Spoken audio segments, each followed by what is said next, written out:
As-tu déjà remarqué une chose étrange? Beaucoup de gens vivent comme si leur véritable vie devait commencer plus tard. Pas aujourd'hui, pas maintenant, mais un jour, après un meilleur salaire, après un mois plus facile, après ce moment précis où le portefeuille contiendra enfin une somme suffisante pour respirer tranquillement sans compter chaque pièce. Et tant que ce jour n'arrive pas, la personne s'interdit inconsciemment de ressentir de la légèreté. Elle remet ses désirs à plus tard, elle remet sa joie à plus tard. Même son propre calme intérieur semble attendre une autorisation invisible.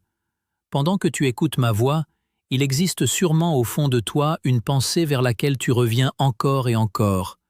Peut-être un voyage que tu repousses depuis longtemps, peut-être un objet que tu aimerais acheter sans jamais oser le faire, ou peut-être simplement le désir de te réveiller un matin sans cette sensation lourde de manquer constamment de quelque chose. Et c'est précisément de cela que je veux te parler aujourd'hui. Parce que le plus grand piège n'est pas le manque d'argent. Le plus grand piège, c'est l'habitude d'attendre la permission de vivre sereinement. La plupart des gens pensent que l'argent doit venir d'abord, puis seulement après arriveront la confiance, la liberté et le sentiment d'abondance. Pourtant, la réalité fonctionne souvent dans le sens inverse. D'abord naît l'état intérieur de la personne, puis peu à peu, sa réalité extérieure commence à changer. Cela paraît étrange, seulement jusqu'au moment où l'on comprend à quel point nos pensées dirigent notre attention. Depuis l'enfance, on nous apprend à être prudents. Beaucoup ont entendu des phrases comme « garde de l'argent pour les jours difficiles »,« ne dépense pas inutilement »,« la vie est imprévisible ». Ces mots étaient prononcés avec amour et protection. Mais avec cette protection, une peur silencieuse s'installe aussi dans l'esprit. Avec le temps, le cerveau s'habitue à vivre comme si un danger devait forcément arriver. Et alors, l'attention cesse de chercher les opportunités. Elle commence uniquement à chercher les menaces. Il y a quelques années, l'économiste française Esther Duflo, prix Nobel, a étudié avec d'autres spécialistes l'effet du stress financier permanent sur le cerveau humain. Leur conclusion était simple mais puissante. Lorsqu'une personne vit constamment dans la sensation du manque, son esprit entre dans un mode de survie à court terme. Elle remarque moins les opportunités, prend moins d'initiatives et perd progressivement sa capacité à voir au-delà des problèmes immédiats. Des chercheurs de l'université de Warwick, en Europe, sont arrivés à des conclusions similaires. Ils ont observé que les personnes focalisées sur leurs difficultés financières utilisent une immense partie de leur énergie mentale pour l'inquiétude. Plus l'attention est absorbée par le manque, plus la vision de la vie devient étroite. Autrement dit, l'anxiété rétrécit le regard porté sur le monde. Imagine une lampe dans une pièce sombre. Si tu diriges la lumière uniquement sous tes pieds, tu verras le trou devant toi et tu pourras l'éviter. Mais tu ne remarqueras jamais la porte ouverte un peu plus loin sur le côté. Le sentiment de manque agit exactement de cette manière. La personne entre dans un mode de survie permanent. Elle se prépare sans cesse au pire scénario possible. Et le plus dangereux, c'est que cela devient peu à peu une habitude. Elle marche dans la rue, regarde de beaux endroits, des vitrines élégantes, des choses qu'elle aimerait avoir, et immédiatement une pensée apparaît. Ce n'est pas pour moi.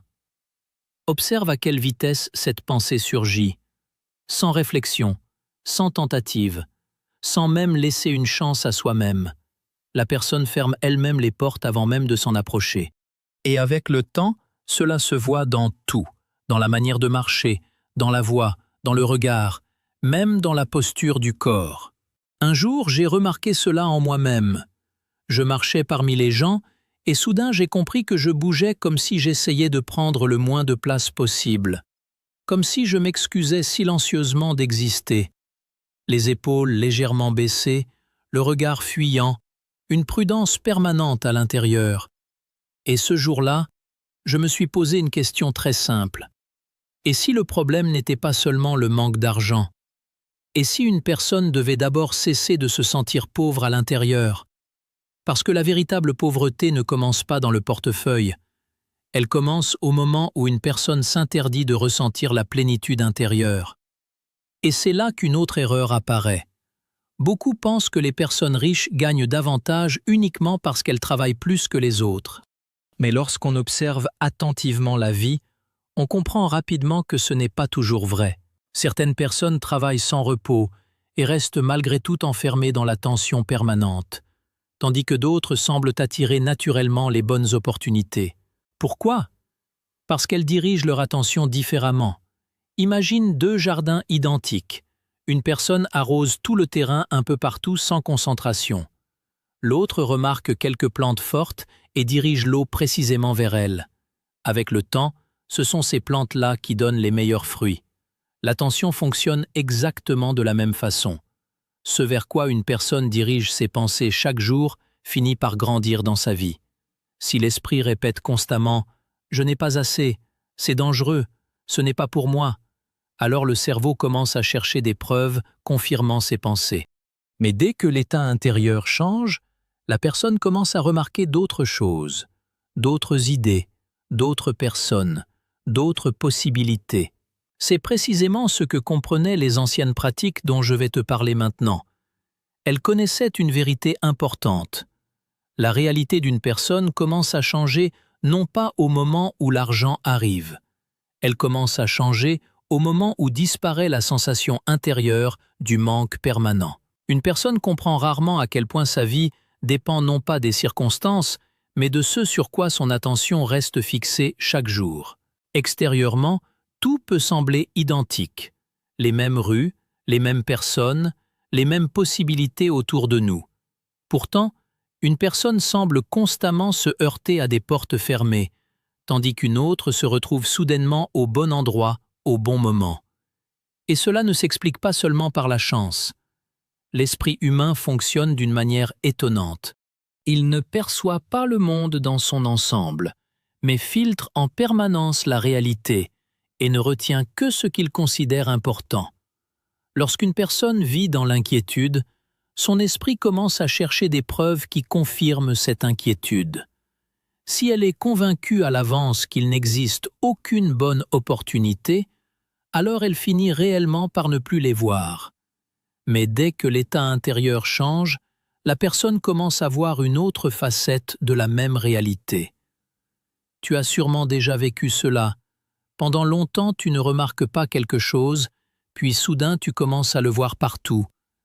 Quelqu'un te parle d'une certaine voiture, et soudain, elle apparaît à chaque croisement. Tu commences à penser à un déménagement, et tout à coup tu remarques des conversations, des articles, des idées et des opportunités liées exactement à cela. Ce n'est pas de la magie. C'est simplement que ton attention a reçu une nouvelle direction. La plupart des gens passent leur vie à concentrer inconsciemment leur attention sur le manque, les dettes, les peurs, les limites et ce sentiment constant de « plus tard ». Plus tard, je pourrai me reposer. Plus tard, je pourrai vivre plus sereinement. Plus tard, j'aurai le temps, l'argent, la confiance. Peu à peu, cela devient un état intérieur dans lequel la personne se prépare déjà à la déception. Même lorsque la vie ouvre une opportunité devant elle, elle passe à côté, parce qu'au fond d'elle-même, elle a déjà décidé « ce n'est pas pour moi ». Voilà pourquoi tant de personnes restent des années au même endroit malgré tous leurs efforts pour changer leur vie. Elles changent de travail, lisent des conseils, essaient de gagner davantage, font des projets, mais continuent intérieurement à vivre dans un état de manque. Et l'état intérieur finit presque toujours par être plus fort que la motivation passagère. Un vieux moine disait une phrase très simple. « Là où se trouve ton esprit, toute ta vie finit par se diriger. » Avec le temps, on comprend à quel point ces mots sont justes. Car l'attention n'est pas seulement une pensée, c'est l'énergie d'une personne, c'est ce à quoi elle donne ses émotions, ses attentes, sa force intérieure et son temps. Imagine un jardinier avec un long tuyau d'arrosage. S'il disperse l'eau partout au hasard, les plantes poussent faiblement. Mais s'il dirige le courant vers un endroit précis, c'est là que la croissance devient la plus forte. La vie humaine fonctionne exactement de la même manière. Là où l'attention se dirige, l'énergie finit par aller. Et ce qui reçoit cette énergie commence à se renforcer. Voilà pourquoi les personnes qui pensent constamment à la pauvreté restent enfermées dans ce sentiment même lorsque leurs revenus augmentent. Elles continuent malgré tout à vivre dans la peur de perdre. Mais les anciennes pratiques comprenaient quelque chose d'encore plus important. Il ne suffit pas de se forcer à penser positivement, il ne suffit pas de répéter de belles phrases devant un miroir. Le corps, lui aussi, doit croire au nouvel état intérieur. Les anciens moines connaissaient une pratique étrange appelée les paumes vides. Vue de l'extérieur, elle semblait presque absurde. Une personne s'asseyait dans le silence, fermait les yeux et tenait dans ses mains quelque chose qu'elle ne possédait pas encore. Un moine affamé ressentait dans ses paumes un bol de nourriture chaude. Une personne sans vêtements chauds imaginait un tissu épais entre ses mains. Certains tenaient mentalement les clés de leur future maison, d'autres une lettre qu'ils attendaient depuis des années. Mais le plus important n'était pas l'imagination elle-même. Ils essayaient de tout ressentir physiquement. Le poids de l'objet, sa température, sa surface, même son odeur. À travers le corps, la personne créait en elle l'état intérieur, comme si ce qu'elle désirait faisait déjà partie de sa vie. Et peu à peu, sa perception du monde changeait avec cela. D'abord venait le calme, ensuite l'agitation intérieure disparaissait, puis la personne commençait à remarquer des choses qui semblaient auparavant inexistantes. De nouvelles conversations, des propositions inattendues, des idées, des coïncidences, des opportunités. Beaucoup appelleraient cela du hasard, mais il ne s'agit pas de hasard. Lorsque l'attention cesse d'être attachée à la peur et au manque, la personne commence enfin à voir les chemins qui étaient auparavant cachés par l'inquiétude permanente. Un homme rêvait depuis des années de partir voir la mer, mais il repoussait toujours ce projet. Il se répétait « Ce n'est pas le bon moment, je n'ai pas assez d'argent, plus tard ». Un soir, il s'est simplement assis dans le silence, à fermer les yeux et à imaginer un billet dans ses mains. Un vieux papier épais, l'odeur légère de l'encre, les bords rugueux. Pendant plusieurs minutes, il est resté avec cette sensation, comme si le voyage était déjà devenu réel. Et ce qui s'est produit ensuite fut étonnant. L'argent n'est pas tombé du ciel et aucun miracle n'a eu lieu. Mais quelque temps plus tard, on lui a proposé un travail lié à un voyage auquel il n'aurait même pas pensé auparavant. Voilà comment fonctionne l'attention. Lorsqu'une personne s'autorise intérieurement une possibilité, le monde commence peu à peu à lui montrer des chemins. Et maintenant vient une pratique que beaucoup considèrent comme la suite de cette ancienne méthode.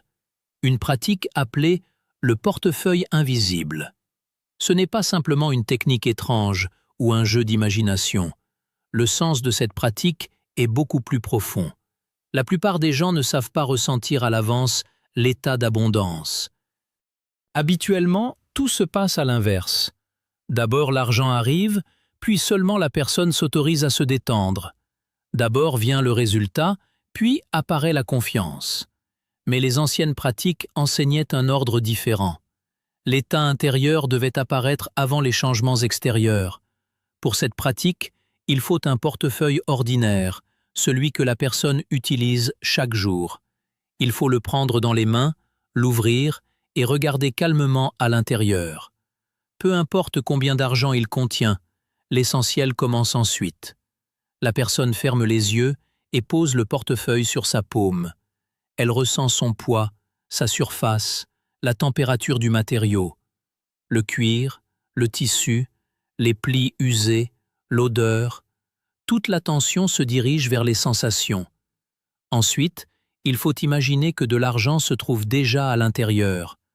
Pas seulement le voir mentalement, mais le ressentir physiquement, comme si le portefeuille devenait un peu plus lourd, comme si quelque chose de réel remplissait l'intérieur, comme si les doigts tenaient non pas du vide, mais quelque chose de précieux et de tangible. Et c'est ici que beaucoup de gens se trompent. Ils se contentent de fantasmer, tandis que leur corps reste tendu. Pourtant, le sens de la pratique est complètement différent. Il ne faut pas inventer une image, mais vivre une sensation. La personne doit ressentir ce calme qui apparaît lorsque tout va bien dans la vie, lorsqu'il n'est plus nécessaire d'avoir peur du lendemain à chaque instant.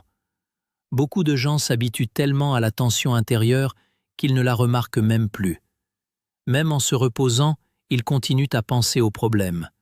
Même en gagnant de l'argent, ils ont peur de le perdre. Peu à peu, le corps commence à considérer l'anxiété comme un état normal. C'est pour cela que les anciennes pratiques accordaient autant d'importance au corps. Tant que le corps continue à vivre dans la peur, il devient difficile de remarquer les nouvelles opportunités autour de soi. Toute l'attention reste enfermée dans le mode survie. Un vieux moine disait « L'homme affamé ne voit que le pain, l'homme calme voit la route ». Ces mots contiennent beaucoup plus de sens qu'il n'y paraît au premier regard. Lorsque l'esprit cesse de s'accrocher au manque, la personne commence enfin à remarquer ce qui lui échappait auparavant. Pendant cette pratique, il est important de ne pas se précipiter. Pendant quelques minutes, la personne reste assise dans le silence et s'habitue à cette sensation de plénitude intérieure. Parfois, des pensées apparaissent. « C'est ridicule, cela ne changera rien, il faut penser aux vrais problèmes. » Et c'est précisément à ce moment-là que l'on comprend à quel point l'habitude du manque est profondément installée. Mais si la personne continue à maintenir calmement ce nouvel état, une légèreté commence peu à peu à apparaître à l'intérieur. Ce n'est ni de l'excitation ni de l'euphorie, mais une confiance paisible. Comme si la nécessité permanente de lutter contre la vie disparaissait enfin. Et c'est alors que les changements commencent. La personne parle autrement avec les autres, prend des décisions différemment et cesse de vivre dans la peur constante de perdre. Avec cela, de nouvelles opportunités commencent à apparaître autour d'elle. Parfois, cela se produit très discrètement. Une conversation mène à une rencontre importante. Un message inattendu ouvre une nouvelle possibilité de travail. Une idée qui semblait impossible commence soudain à paraître réaliste. La plupart des gens appellent cela de la chance. Pourtant, c'est d'abord l'attention de la personne qui change, puis sa vie commence lentement à se transformer. Un homme a vécu pendant des années dans une sensation permanente de manque. Même lorsqu'il gagnait davantage, la peur restait présente à l'intérieur. Il économisait sur lui-même, repoussait ses désirs et attendait constamment le moment où il pourrait enfin ressentir la tranquillité. Mais ce moment n'arrivait jamais. Un jour, il a essayé la pratique du portefeuille invisible. Au début, cela lui semblait inutile. Mais après quelque temps, il remarqua quelque chose d'étrange. Pour la première fois depuis des années, la lourdeur intérieure liée aux pensées d'argent avait disparu. Après cela, sa vie commença lentement à changer. Il parla avec plus d'assurance, arrêta d'accepter des conditions défavorables et commença à voir des opportunités qu'il ignorait auparavant. Le véritable sens de cette pratique n'a jamais été l'argent lui-même. Le sens est de cesser de se sentir comme une personne à qui il manque toujours quelque chose. C'est ici que commence la partie suivante de cette pratique, la création du vide intérieur, que les anciens moines appelaient le vide tibétain. Le vide tibétain est l'une des parties les plus incomprises et en même temps les plus importantes de toute cette pratique. Beaucoup entendent le mot « vide » et imaginent immédiatement l'absence, la solitude ou la perte. Pourtant, les anciens moines donnaient à ce mot un sens complètement différent. Pour eux, le vide représentait un espace prêt à accueillir quelque chose de nouveau. Ils comparaient l'être humain à un récipient. Si ce récipient est déjà rempli de peur, d'inquiétude et d'une sensation permanente de manque, il devient impossible d'y verser autre chose. Mais lorsqu'un espace libre apparaît à l'intérieur, la vie commence peu à peu à le remplir. C'est pour cette raison que la pratique du portefeuille invisible ne se terminait jamais simplement par la sensation d'abondance. L'étape suivante consistait à créer un vide intérieur, un état dans lequel la personne cesse de s'accrocher à la peur et permet à son intention d'exister calmement, sans panique intérieure. Pour cela, Une pratique simple était utilisée le soir, dans le silence. La personne s'asseyait droit, relâchait les épaules et observait simplement sa respiration pendant quelques secondes. Il n'était pas nécessaire d'arrêter les pensées ni d'entrer dans un état particulier. L'objectif était différent. Arrêter de lutter intérieurement contre la vie, ne serait-ce que pendant quelques minutes. Ensuite, la personne ouvrait lentement les paumes vers le haut, comme si elle était prête à recevoir quelque chose. Ce geste paraît simple, mais le corps commence très vite à réagir à ce type de signal. Lorsque les paumes sont ouvertes, la sensation de tension intérieure commence à disparaître. Peu à peu, la respiration devient plus calme et les pensées plus silencieuses.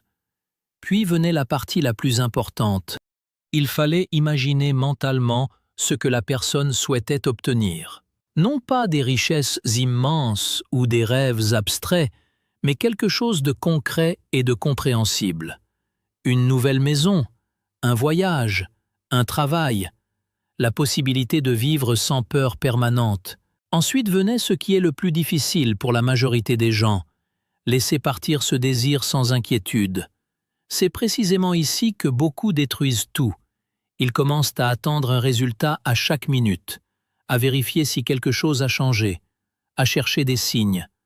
Mais cet état ne crée pas un vide intérieur, il crée une tension. Et cette tension ramène immédiatement la personne dans la sensation du manque. Un vieux moine disait « Une main fermée ne peut rien recevoir ». Toute l'essence de cette pratique se cache dans cette phrase. Tant qu'une personne s'accroche désespérément à la peur et tente de contrôler chaque étape de sa vie, il ne reste plus de place à l'intérieur pour quelque chose de nouveau. Après la pratique, la personne retournait simplement à sa vie ordinaire, mais déjà dans un état légèrement différent, sans précipitation intérieure permanente, sans la sensation que tout est urgent ou dangereux. Elle continuait à travailler, parler avec les autres, prendre des décisions, mais son attention devenait plus calme et plus large. C'est à ce moment-là que commençait ce que les moines appelaient le mouvement de l'espace. De nouvelles circonstances apparaissaient progressivement dans la vie, parfois très petites et presque invisibles. Une conversation inattendue, une idée soudaine, une ancienne connaissance qui réapparaissait, une opportunité que la personne aurait auparavant ignorée. Beaucoup pensent que ce type de pratique relève du mysticisme, mais le plus souvent, les changements se produisent beaucoup plus simplement. Lorsque la tension intérieure disparaît, la personne commence à se comporter différemment dans le monde. Elle parle avec plus d'assurance, regarde les situations avec plus de calme, cesse de prendre des décisions à partir de la peur, et les autres ressentent toujours cet état intérieur. C'est pour cela qu'une même personne peut vivre longtemps dans une sensation d'impasse, puis soudain commencer à remarquer que la vie ouvre peu à peu de nouveaux chemins devant elle. Une importance particulière était accordée à la période de 72 heures. On considérait que c'était pendant ce temps que l'état intérieur influençait le plus fortement l'attention et le comportement de la personne. Mais le sens ne résidait pas dans un chiffre magique. L'essentiel était ailleurs. Durant ces 3 jours, la personne devait conserver le calme et l'observation, ne pas attendre avec tension, ne pas essayer de forcer la réalité à changer, mais simplement remarquer. Parfois, les changements arrivent très discrètement. Un message, une conversation inattendue, une pensée avant de s'endormir. Et ce sont précisément ces petites choses qui, avec le temps, peuvent complètement changer la direction d'une vie. La plupart des gens passent à côté de ces moments parce qu'ils vivent dans une inquiétude permanente. Leur attention est entièrement occupée par la peur et le besoin de tout contrôler. Ils veulent un résultat immédiat et ne remarquent donc pas les changements progressifs qui commencent déjà à apparaître autour d'eux. Mais lorsqu'un espace intérieur apparaît, sans panique ni sensation constante de manque, la personne commence à voir beaucoup plus de choses. C'est pour cela que le vide tibétain n'a jamais été une tentative de fuir la réalité. Au contraire, cette pratique apprenait à l'être humain à cesser de regarder le monde à travers la peur, et peu à peu, la vie commençait alors à lui répondre différemment. La plupart des gens passent leur vie à essayer de changer les circonstances extérieures sans presque remarquer ce qui se passe à l'intérieur d'eux-mêmes. Ils pensent que le problème se résume uniquement à l'argent, au travail, aux relations ou à la chance. Ils ont l'impression qu'il suffit enfin d'obtenir la somme nécessaire pour que la vie devienne immédiatement plus calme. Mais le temps passe, l'argent vient puis disparaît, les circonstances changent, tandis que la tension intérieure reste exactement la même. C'est pour cela qu'une personne peut ressentir le manque même dans l'abondance, tandis qu'une autre reste calme malgré des circonstances difficiles. Tout ne commence pas dans le portefeuille, mais dans l'état intérieur avec lequel une personne se réveille chaque matin et regarde sa propre vie. Les anciens moines disaient « Le monde extérieur devient le reflet de ce qu'une personne porte à l'intérieur d'elle-même ». Beaucoup comprennent ces mots trop littéralement et commencent à attendre des miracles. Pourtant, leur sens était à la fois beaucoup plus profond et beaucoup plus simple. Une personne qui vit dans une peur permanente finit peu à peu par prendre des décisions à partir de cette peur.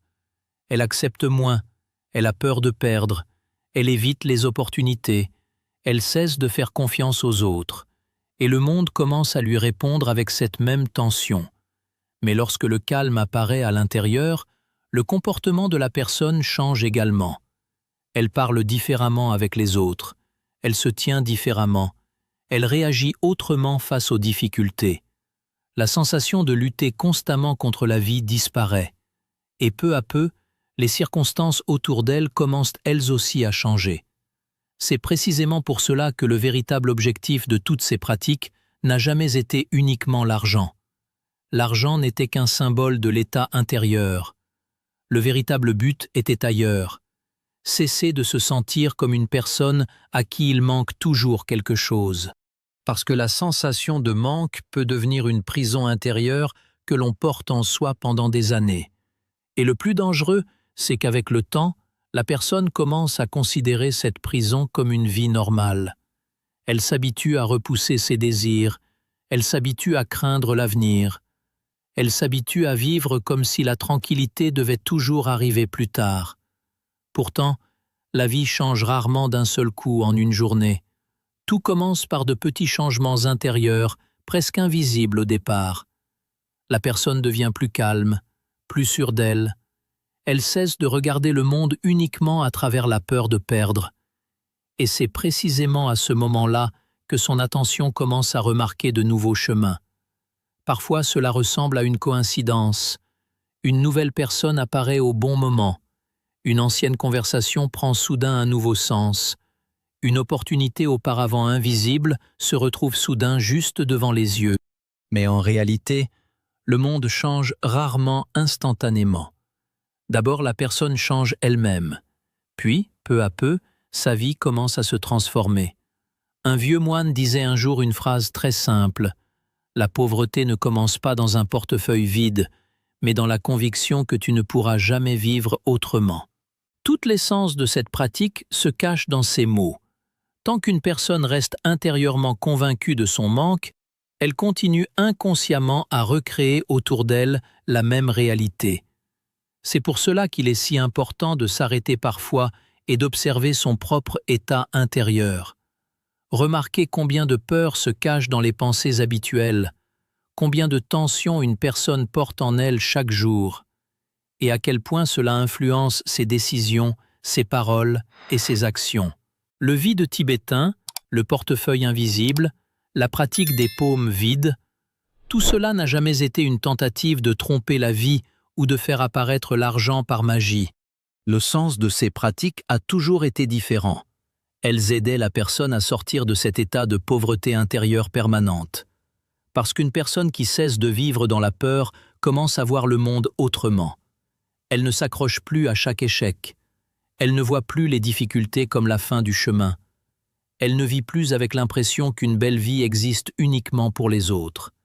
Et c'est précisément à ce moment-là qu'apparaît à l'intérieur cet état que les anciens moines considéraient comme la véritable richesse. Le calme. Pas un calme montré aux autres, pas quelque chose de bruyant ou de spectaculaire, mais une profonde sensation intérieure que la vie n'est pas un ennemi. Et peut-être que tout commence précisément à partir de là. Si aujourd'hui, pendant ce récit, tu as